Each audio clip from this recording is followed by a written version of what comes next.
और हकीकत बात यह है कि ये टारगेट इतना इजी भी नहीं था और इतना मुश्किल भी नहीं था। हम रियलिटी पर बात करेंगे। ये टीम उल्टा चलती है। अगर बॉलिंग में सपोर्ट करें तो बॉलिंग में धोखा देते हैं और अगर बैटिंग में सपोर्ट करें तो बैटर धोखा देते हैं। यूएसए के खिलाफ पाकिस्तान ने जब 160 का टारगेट दिया था तब सबको पाकिस्तान की बॉलिंग पर यकीन था कि 160 तो इजीली डिफेंड कर लेंगे। तो उस दिन पाकिस्तान टीम ने बॉलिंग में धोखा दिया और इतनी घटिया बॉलिंग करवाई कि यूएसए जैसी टीम के 3 से ज्यादा आउट नहीं कर पाए और इंडिया के खिलाफ बिल्कुल ही जीता हुआ मैच। इतनी प्यारी बॉलिंग की पाकिस्तान के बॉलिंग यूनिट ने कमाल कर दिया और नसीम शाह का रोना बनता था जिसने सिर्फ 4 ओवर्स में 21 रन दिए थे और 3 विकेट्स भी हासिल की थी। किसने कहां कहां गलती की एक एक पर बात करते हैं, लेकिन गलती इस बार बॉलिंग की बिल्कुल भी नहीं है। सबसे बड़ी चीज पाकिस्तान के हक में जो हो गई थी वो था टॉस। पाकिस्तान ने टॉस जीतकर बॉल फर्स्ट किया और यही करना बनता था क्योंकि एक तो पिच बहुत स्लो थी और दूसरा ये कि पाकिस्तान टीम ने इस नई पिच पर खेलकर ही नहीं देखा था।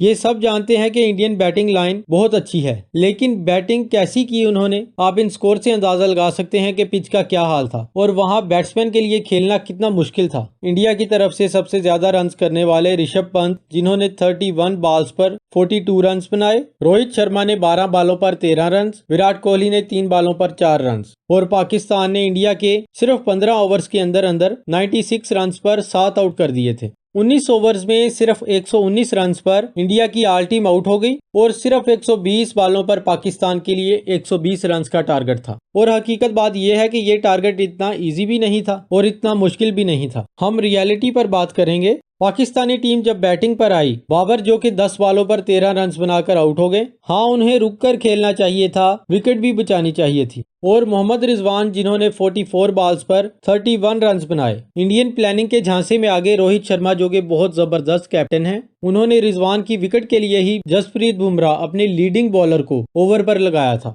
और मोहम्मद रिजवान उस झांसे में आ गए और पहली बॉल पर शॉट उठाने की क्या जरूरत थी जबकि सामने जसप्रीत बुमराह थे। इनके ओवर को सिंगल डबल करके गुजारना चाहिए था, लेकिन रिजवान ने उठाने की कोशिश की और बोल्ड हो गए। असल मसला पाकिस्तान की बैटिंग लाइन में जो कि बहुत अरसे से चला आ रहा है वो है पाकिस्तान की मिडल ऑर्डर बैटिंग। रिजवान और बाबर का ये है कि ये 1-2 मैच छोड़कर जरूर अच्छा परफॉर्म कर देते हैं, लेकिन मिडल ऑर्डर कंटिन्यूसली फेल हो रहा है, वो भी घटिया शॉट्स मारकर। इमाद वसीम जिन्होंने 23 बालों पर 15 रन्स बनाए और ऐसे ही इफ्तिखार अहमद छक्कों से मशहूर, इन्होंने 9 बालों पर 5 रन्स बनाए। इन सब मिडल ऑर्डर से बेहतर रह गए नसीम शाह जिन्होंने आके कम से कम 2 चौके लगाए और हो सकता था कि अगर नसीम शाह पहले आ जाते तो ये चेज भी कर देते। निहायत घटिया मिडल ऑर्डर कि जिनको सिचुएशन के हिसाब से खेलना आता ही नहीं। अब जैसी सिचुएशन वहां बन गई थी, क्या गैरी क्रिस्टन आके इन्हें समझाते कि अब यहाँ पे ऐसे खेलना है, अब यहाँ पर ऐसे खेलना है, यहाँ पर शॉट उठानी है, या बाबर आजम आके बताते।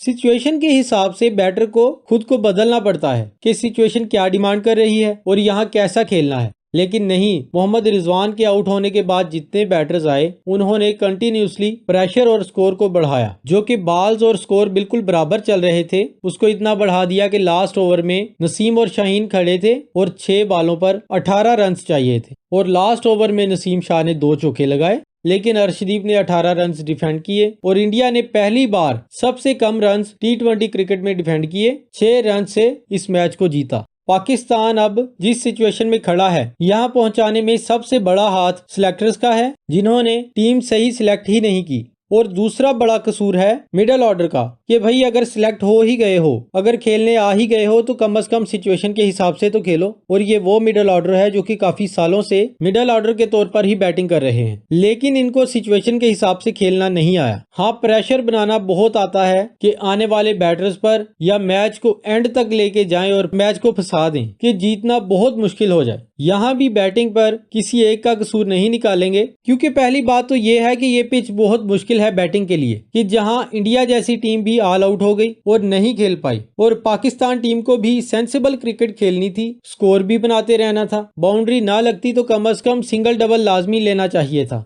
और रिजवान सेंसिबल क्रिकेट खेल रहे थे, लेकिन अनफॉर्चुनेटली ऐसा होना था। शायद किस्मत का इसमें बहुत बड़ा अमल दखल है। अब पाकिस्तान के सुपर 8 के चांसेस सिर्फ 10 से 20% रह गए हैं। क्रिकेट के बारे में सही मालूमात और अपडेट रहने के लिए काइंडली क्रिक शॉप को यूट्यूब, फेसबुक एंड इंस्टाग्राम पर जरूर सब्सक्राइब एंड फॉलो करिए।